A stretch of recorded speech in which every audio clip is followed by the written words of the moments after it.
This is the all-new BMW M5, and for the first time in 40 years, the numbers would suggest that it's not quite as good as the last car.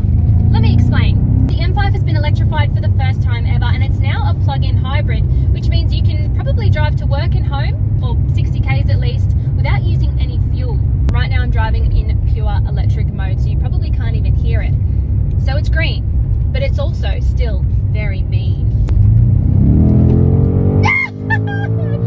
Yes, it's a lot heavier than the car that it replaces, and the power to weight ratio is worse than before for the first time in 40 years. This thing is still incredibly fast, and it sounds pretty good too.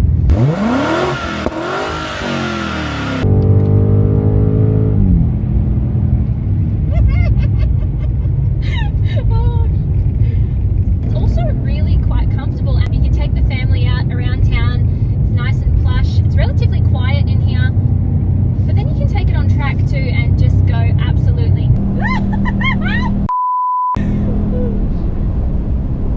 Well, it's bigger, heavier and slower to 100 kilometers an hour than the last car, but who cares? I think, you know what, the numbers do not matter. This thing is so blindingly fast and so bloody capable and so nimble. For such a big heavy beast, that this thing is 2.5 tons, it should feel heavy and lethargic, but it's so fast and it's so incredible, and I love it. I don't think anyone's going to get into this car and go, it's not as good as the last M5 because it's a plug-in hybrid. No, you don't feel the weight, you just feel the speed, and it is incredible.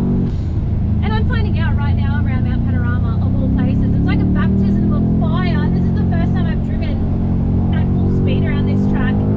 I am just absolutely blown away that I don't see how anyone could drive this car and go, not as good as the last